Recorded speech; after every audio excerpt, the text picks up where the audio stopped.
Ito, sunod natin na tatalakayin mga kababayan ay itong riding in tandem. Yung kung naalala ninyo, mga kababayan, meron pong isang motorcycle rider, no, na hindi natin alam basta angkas ba siya, joyride ba siya o di kaya grab rider ba siya. Mga kababayan, kung naalala nyo po nung nakaraang araw lang na binalita ay namatay po ito dahil sinaksak ng ice pick, no, sa kanyang mga kababayan, sa kanyang tawag dito, sa kanyang pasahero. Kung naalala nyo po, binalita po yan nung nakaraang gabi lang na isang rider, ito po mga kababayan, sa Caloocan din po ito nangyari mga kababayan. No, papaano lang po natin, no, mga kababayan, ayan po. Hustisya ang panawagan ng pamilya ng motorcycle taxi rider na pinatay sa saksak ng kanyang pasahero sa Caloocan. Nagawa pa ng suspect na manghablot ng cellphone sa Malabon kung saan siya kinuyog ng taong bayan. Saksi, si Gabriel Gonzalez.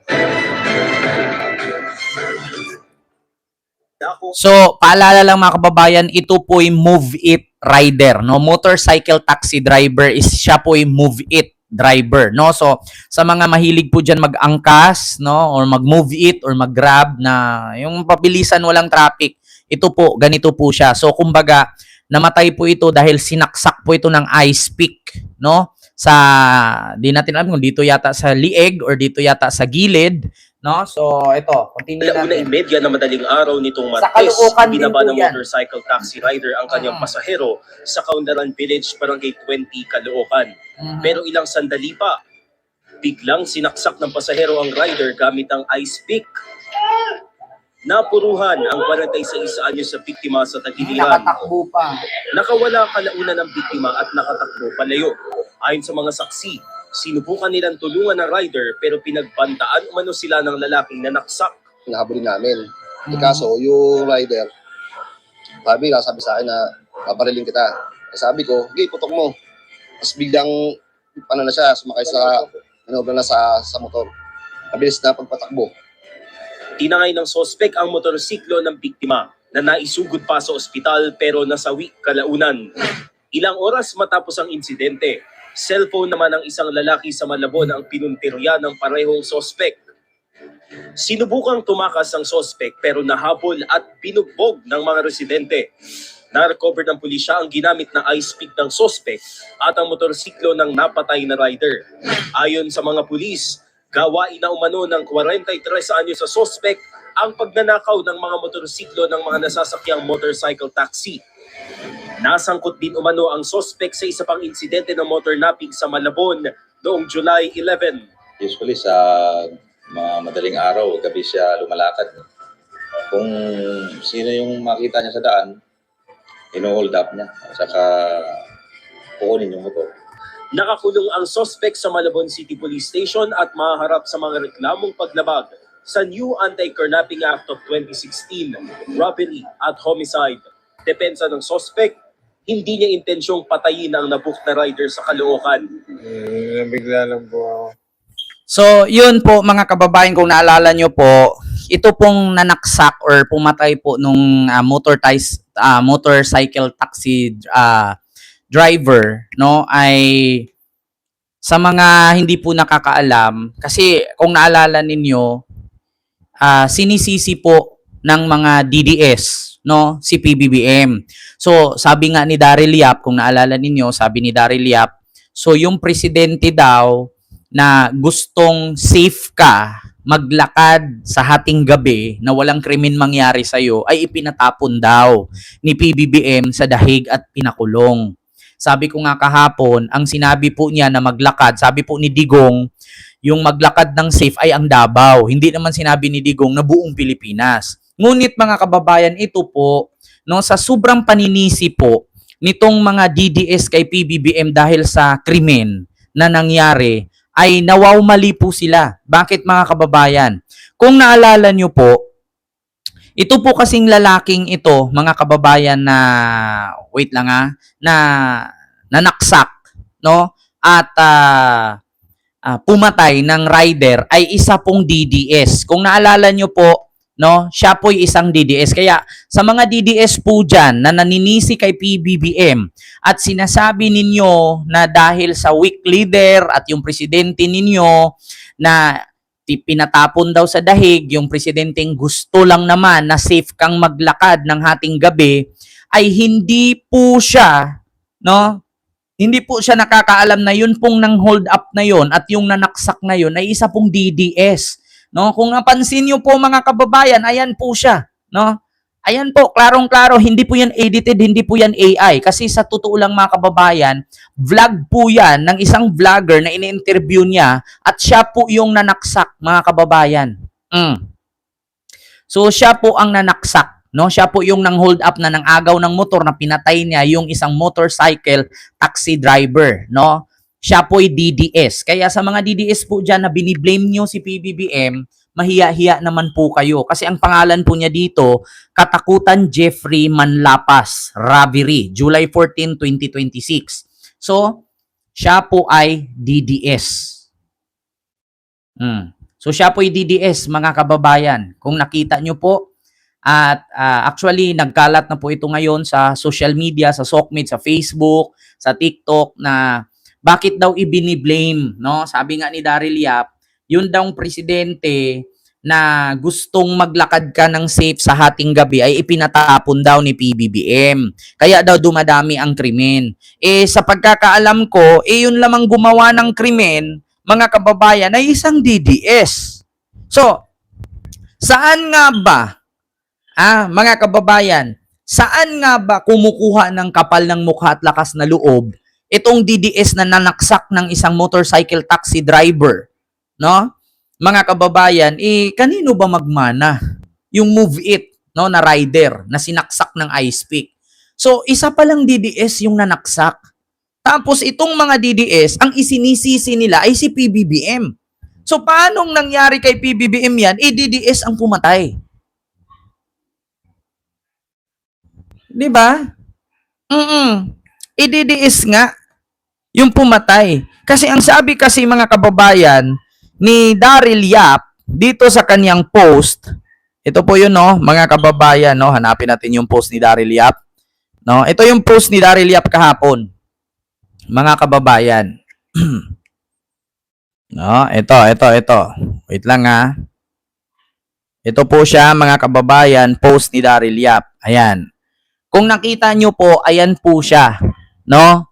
Yung DDS na lalaki, na nanaksak ng rider, bakit si PBBM ang sinisisi? Ang sabi kasi dito mga kababayan, yung presidente na ang gusto ay makapaglakad ang bawat Pilipino ng ligtas sa gabi, itinapon nila. Ngayon, ito na ba ang bansa natin? So, bakit ganun? Bakit kay PBBM ang sisi, samantalang itong si Katakutan Jeffrey Manlapas ay isa palang DDS? 'Di ba? So bakit ngayon isisisi ninyo kay PBBM na yung nanaksak na yan ay DDS naman? Hindi naman natin pwedeng sabihing AI to. Kasi bakit? In-interview yan siya yung time na yan. Suot-suot pa nga niya yung damit ni Sarah, oh. Na mukha ni Sarah. Oh. Di ba?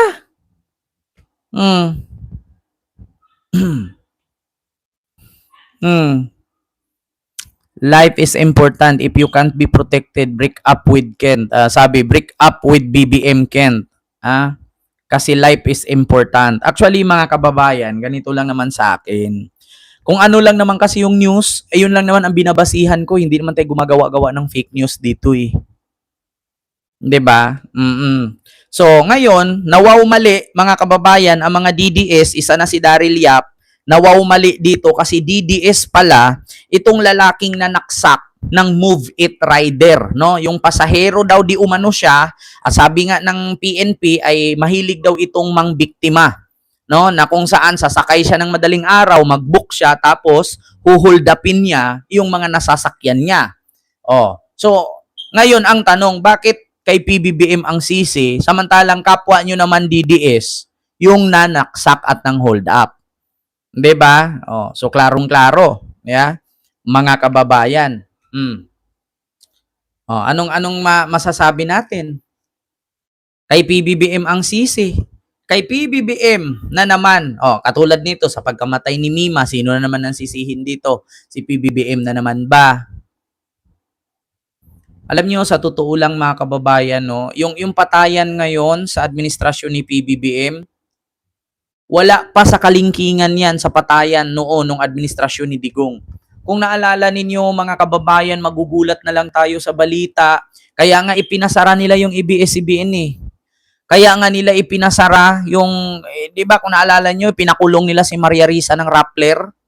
Kasi lahat kasi ng mga pangyayari sa Pilipinas na ibalita kasi mga kababayan sa buong mundo. Kung naalala ninyo, ang Rappler kasi ay local and international news kasi sila. So, kung halimbawa mga kababayan, may mga ginawang hindi maganda at hindi ka makatao, nung administrasyon ni Digong, nung presidente pa si Digong, nababalita kasi buong mundo. Kung naalala ninyo, ultimo yung mga mga foreign reporters nandito sa Pilipinas pumupunta. Tignan nyo, isa na dyan yung Al Jazeera, CNN, HBO. Nandito na sa Pilipinas noon, napakaraming reporter noon.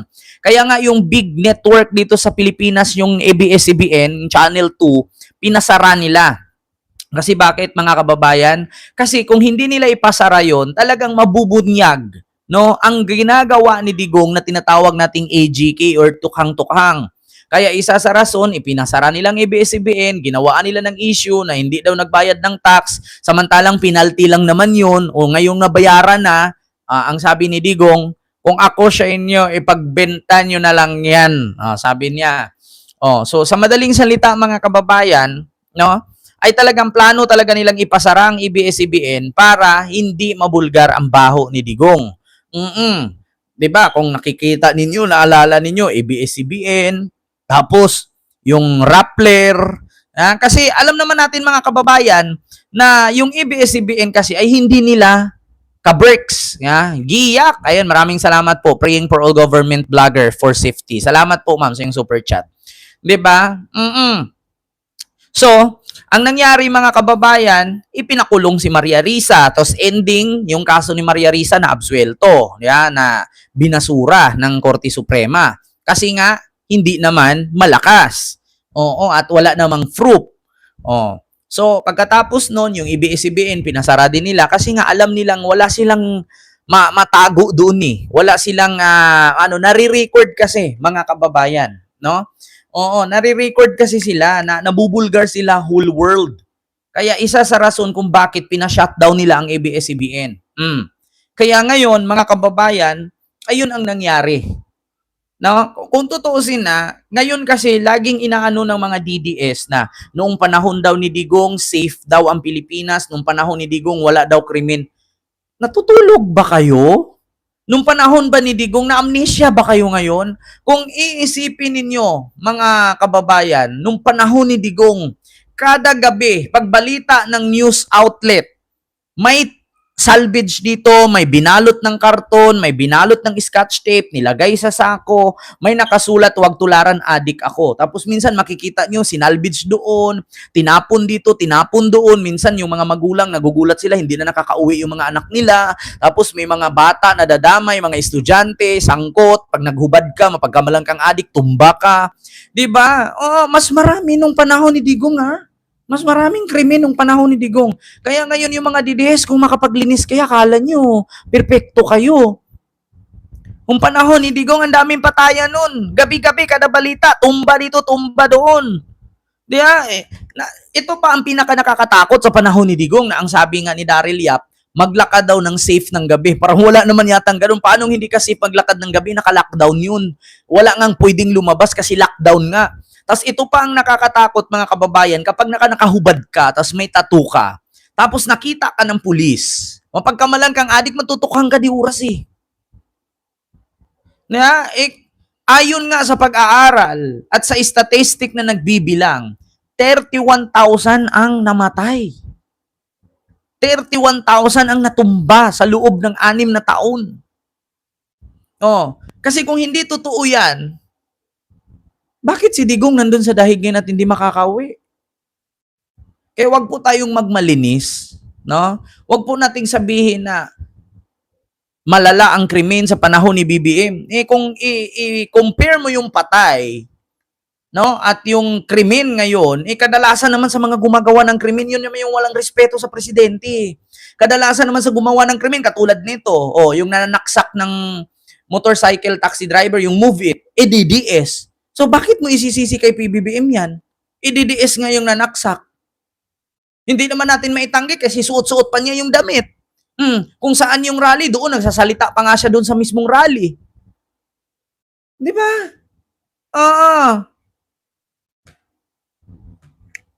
Di ba? Ganun yun, mga kababayan. Kaya hindi natin tanggi-tanggi at masisi, no, si PBBM. Kasi bakit? Diyos ko, yun lang naman gumagawa ng krimen, yung hindi rumispeto, yung hindi natatakot sa batas. Di ba? So, ang gusto nilang mangyari, mga kababayan, ay itula daw at ibalik daw yung nakaraan katulad sa ginawa ni Digong. So, pag gagawin ni BBM yan, baka si BBM na naman ang sunod maladala sa ICC niyan. Di ba? Katulad nito,